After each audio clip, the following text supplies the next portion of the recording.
ಏನ್ ಆಗ್ಬೇಕು ಅಂತ ಅನ್ಕೊಂಡಿದ್ದೀನಿ ಅನ್ನೋದು 16ನೇ ವಯಸ್ಸುವರೆಗೆ ಗೊತ್ತಿರಲ್ಲ. ಈ 17-18ರಲ್ಲಿ ನಿಮ್ಮ ಜೀವನ ರೂಪಿಸಂತ ವರ್ಷ ಇದೆ. ಈ 2 ವರ್ಷ ನೀವೇನ್ ಕಾನ್ಸಂಟ್ರೇಟ್ ಮಾಡ್ತೀರಾ ಆ ಲೈಫ್ ನಿಮ್ಗೆ 50 ವರ್ಷದ ಸುಖ ಜೀವನನ ಕೊಡುತ್ತೆ ಅಂತ ಹೇಳಕ್ಕೆ ನಾನು ಬಯಸ್ತೀನಿ. ಯಾಕಂದ್ರೆ ಪೇರೆಂಟ್ಸ್ ಹೇಳೋದಿಷ್ಟೇನೆ, ನನ್ನ ಮಗನ ಒಳ್ಳೆ ಕಾಲೇಜಿಗೆ ನಾನು ಸೇರಿಸಿದ್ದೀನಿ, ಇನ್ನ ಮುಂದಿನ ಗುರಿ ಯಾವುದು ಅಂತ ಹೇಳಿದ್ರೆ ಅದರಂತ ತಪ್ಪು ಇನ್ನೊಂದಿಲ್ಲ.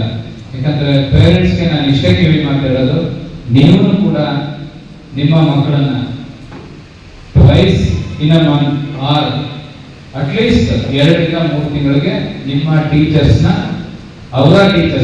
ನೀವು ಫಾಲೋ ಅಪ್ ಮಾಡಲೇಬೇಕು. ನನ್ನ ಮಗನೋ ನನ್ನ ಮಗಳು ಏನ್ ಮಾಡ್ತಾ ಇದ್ದಾರೆ, ಏನಾದ್ರೂ ನಮ್ಮಿಂದ ಸಹಾಯ ಮಾಡ್ಬೇಕಾ, ಅವನಲ್ಲಿ ಏನಾದ್ರೂ ತಪ್ಪು ತಪ್ಪಿದೆಯಾ ಅಂತ ನೀವು ಪೇರೆಂಟ್ಸ್ ಎಲ್ಲಿವರೆಗೆ ಕೇಳಲ್ವೋ ಅಲ್ಲಿವರೆಗೆ ನೀವು ಮಕ್ಕಳನ್ನ ಫ್ರೀ ಬಿಟ್ಟಂಗೆ. ನಾನು ಹೇಳೋದಿಷ್ಟೇ, ನೀವು ಏನ್ ಇವತ್ತು ಆಯ್ಕೆ ಮಾಡ್ಕೊಂಡಿರೋ ಉದ್ದೇಶ ಇಷ್ಟೇನೆ. ನೀವು ಮೆಡಿಕಲ್ಗೆ ಹೋಗ್ಬೇಕು, ಇಂಜಿನಿಯರಿಂಗ್ ಹೋಗ್ಬೇಕು ಅನ್ನೋ ಕನಸುಗಳನ್ನ ಏನ್ ಇಟ್ಕೊಂಡಿದ್ದೀರಾ ಆ ಕನಸುಗಳು ನನಸಾಗಲಿ. ಯಾಕಂದ್ರೆ ನೀವು ಒಳ್ಳೆ ಕಾಲೇಜಿಗೆ ಸೇರಿದೀನಿ ಅಂದ್ರೆ ಅದು ತಪ್ಪು, ಒಳ್ಳೆ ಶಿಕ್ಷಕರಿದ್ದಾರೆ ಅಂದ್ರೆ ಅದು ಇನ್ನೂ ದೊಡ್ಡ ತಪ್ಪು. ಆದ್ರೆ ನಿಮ್ಮ ಶ್ರಮ ಇದ್ದರೆ ಯಾವುದೇ ಕಾರಣಕ್ಕೂ ಈ ಸಂಸ್ಥೆಗಾಗ್ಲಿ ನೀವಾಗ್ಲಿ ಹೆಸರು ಮಾಡಕ್ಕೆ ಸಾಧ್ಯ ಇಲ್ಲ. ನಾನು ಹೇಳೋದಿಷ್ಟೇ, ಪ್ರೀತಿಯ ವಿದ್ಯಾರ್ಥಿನಿಯರಿಗೆ ಬಹುಶಃ ನೀವು ಸನ್ಮಾನ ಮಾಡ್ಬೇಕಾದ್ರೆ ನೋಡೋದ್ರಿ, ಒಬ್ಬ ವಿದ್ಯಾರ್ಥಿ ನನಗ್ ಬೇಡ ನನ್ನ ತಾಯಿ ಮಾಡಿ ಅಂತ ಹೇಳಿ ಬಹಳ ಖುಷಿಯಿಂದ ಹೇಳ್ತಿದ್ದ. ಪ್ರದೀಪ್ ಸರ್ ಹೇಳಂಗೆ ಒಂದಕ್ಕಿಲಿ 1 ಗುಂಡಲ್ಲಿ 2 ಅಕ್ಕಿ ಹೊಡೆದಿಲ್ಲ. ಪ್ರದೀಪ್ ಸರ್ 1 ಗುಂಡಲ್ಲಿ 3 ಅಕ್ಕಿ ಹೊಡಿತಾರೆ. ಇವತ್ತು ಒಂದು ಫ್ರೆಶರ್ಸ್ ಡೇ ಅಂತ ಸೆಲೆಬ್ರೇಟ್ ಮಾಡ್ತಿದ್ದಾರೆ. ಆ ಫ್ರೆಶರ್ಸ್ ಡೇ ನ ಸೆಕೆಂಡ್ ಪಿ ಅವರು ವೆಲ್ಕಮ್ ಮಾಡ್ತಿದ್ದಾರೆ. ವೆಲ್ಕಮ್ ಮಾಡೋರು ಬಿಟ್ಟು ಸಾಧಕರನ್ನ ಮೇಲೆ ಕೂರಿಸಿ ಸನ್ಮಾನ ಮಾಡ್ತಾ ಇದ್ದಾರೆ.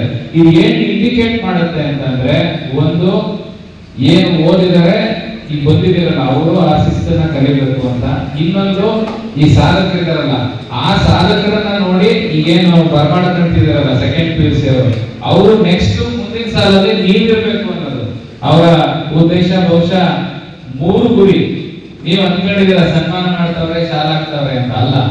ಅವರು ಕಟ್ಟಿರೋ ಅಂತ ಸಂಸ್ಥೆ ಬಹುಶಃ ಅವರು ಹಾಸನದಿಂದ ಇಲ್ಲಿಗೆ ಬಂದು ಬಹಳ ದೊಡ್ಡ ಕನಸುಗಳನ್ನ ಇವತ್ತು 100% ರಿಸಲ್ಟ್ 586 ಅಂಕ ತೆಗೆಯೋದು ಅಂದ್ರೆ ಅದು ಸುಲಭದ ಮಾತಲ್ಲ. ನಾನಾದ್ರೂ ಇಷ್ಟೇನೆ ಹೇಳೋದು, ಇಷ್ಟು ಕ್ರೆಡಿಟ್ ನಾನು ಪ್ರದೀಪ್ ಸರ್ಗೆ ಫಸ್ಟ್ ಕೊಡ್ತೀನಿ. ಅದು ತದನಂತರದಲ್ಲಿ ಕೊಡೋದು ನಿಮ್ಮ ತಂದೆ ತಾಯಿಗೆ, ಮತ್ತೆ ನಿಮ್ಗೆ ಏನು ವಿದ್ಯೆ ಹೇಳ್ಕೊಟ್ಟಿದಾರಲ್ಲ ಗುರುಗಳು, ಬಹುಶಃ ಅವರೆಲ್ಲ ಬ್ಯಾಕ್ ಎಂಡ್ ಅಲ್ಲಿ ಇದ್ದಾರೆ, ಯಾರು ಫ್ರಂಟ್ ಅಲ್ಲಿ ಇಲ್ಲ. ನಾನು ನಿಮ್ಮ ಮುಖಾಂತರ ಒಂದು ಜೋರಾದ ಚಪ್ಪಾಳೆನ ಗುರುಗಳಿಗೆ ನೀವು ಕೊಡಬೇಕು. ಯಾಕಂದ್ರೆ ಪ್ರದೀಪ್ ಸರ್ ಸ್ಕೂಲ್ ಕಟ್ತಾರೆ, ಆ ಸ್ಕೂಲ್ ಕಟ್ಟಿದಾಗ ನನ್ನ ಶಾಂತಿಗ್ರಾಮ ಸ್ಕೂಲ್ ಕರೀತಾರೆ. ನಾನು ಹೋಗಿ ಒಂದು ಸರ್ಟಿಫಿಕೇಟ್ ಕೊಟ್ಟು ಬರ್ಬೋದು, ಸರ್ ತುಂಬಾ ಚೆನ್ನಾಗಿ ಕಟ್ಟಿದ್ದೀರಾ ಸರ್, ಬಹಳ ಚೆನ್ನಾಗಿದೆ ಅಂತ. ಆದ್ರೆ ಆ ಕಟ್ಟಕ್ಕೆ ಅದ್ರ ಹಿಂದಿನ ಶ್ರಮ ಇದೆಯಲ್ಲ, ಫೌಂಡೇಶನ್ ಇಂದ ಪೇಂಟಿಂಗ್ ಹಿಡಿದ ಗ್ರಾನೈಟ್ ಇಂದ ಹಿಡಿದು ಆರ್ಕಿಟೆಕ್ಟ್ ಇಂದ ಪ್ರತಿಯೊಬ್ಬನ ಶ್ರಮ ಇರುತ್ತೆ.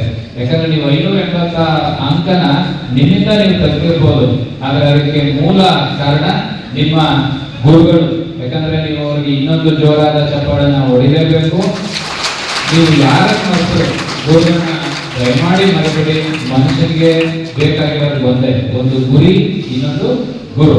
ಯಾಕಂದ್ರೆ ಇಬ್ರು ಸಾಧಕರನ್ನ ಇವತ್ತು ನಾವು ವೇದಿಕೆ ಮೇಲೆ ಇಟ್ಕೊಂಡಿದ್ದೀವಿ. ಈಗ ನಮ್ಮ ಹಂಪನಹಳ್ಳಿ ತಿಮ್ಮೇಗೌಡರು ಸರ್ ಅವರ ಸಾಧನೆನ ಓದಕ್ಕೇನೆ ಬಹುಶಃ ಮೇಡಮ್ ಸುಸ್ತಾದ್ರು. ಆದ್ರೆ ಅವ್ರು ಮಾಡಿರೋರಿಗೆ ಇನ್ನೇನ್ ಅನ್ಸಿರ್ಬೋದು, ಅವ್ರ ಮೈಲಿನಲ್ಲಿ ಹೆಂಗಿರ್ಬೇಕು, ಅವ್ರ ತರ ನೀವು ಕೂಡ ಆಗ್ಬೇಕು, ಬೆಳಿಬೇಕು. ಮುಂದಿನ ದಿನಗಳಲ್ಲಿ ನೀವು ಕೂಡ ಸನ್ಮಾನನ ಸ್ವೀಕರಿಸಬೇಕು. ಅದು ನಮ್ಮ ಕಣ್ಣೆದುರುಗಡೆನೆ ಅಂತ ಹೇಳ್ತಾ, ಇವತ್ತು ಕಾಂಪಿಟೇಷನ್ ಯುಗ ಇದೆ, ಇವತ್ತು ಓದಿಗೆ ತುಂಬಾ ಮಹತ್ವ ಇದೆ. ನೀವು ಓದಿನ ಜೊತೆಗೆ ದಯಮಾಡಿ ಕಲ್ಚರ್ ಕೂಡ ಕಲಿಬೇಕು, ಸಂಸ್ಕಾರ ಇರಬೇಕು. ಇವತ್ತು ನೀವು ಏನೋ ಒಂದು ಆಫೀಸರ್ ಆದ್ರೆ ಅದು ಪ್ರಯತ್ನ ಇಲ್ಲ, ನಿಮ್ಮ ಸಂಬಂಧಿಕರ ಹೆಸರು ಕೂಡ ನಿಮಗೆ ಗೊತ್ತಿರಬೇಕು. ನಾನು ಸ್ಪೆಷಲ್ ಆಗಿ ನಮ್ಮ ಸಹೋದರಿಯರಿಗೆ ಹೇಳ್ತೀನಿ, ದಯಮಾಡಿ ನೀವು ಓದಿನ ನಂತರ, ನಿಮ್ಮನ್ನ ಮದುವೆ ಮಾಡಿಕೊಂಡ ನಂತರ ನೀವು ಅಟ್ಲೀಸ್ಟ್ ಬೇಸಿಕ್ ಒಂದು ಉಪ್ಪಿಟ್ಟು ಮಾಡೋದು, ಇಲ್ಲ ಒಂದು ಚಪಾತಿ ಮಾಡೋದು,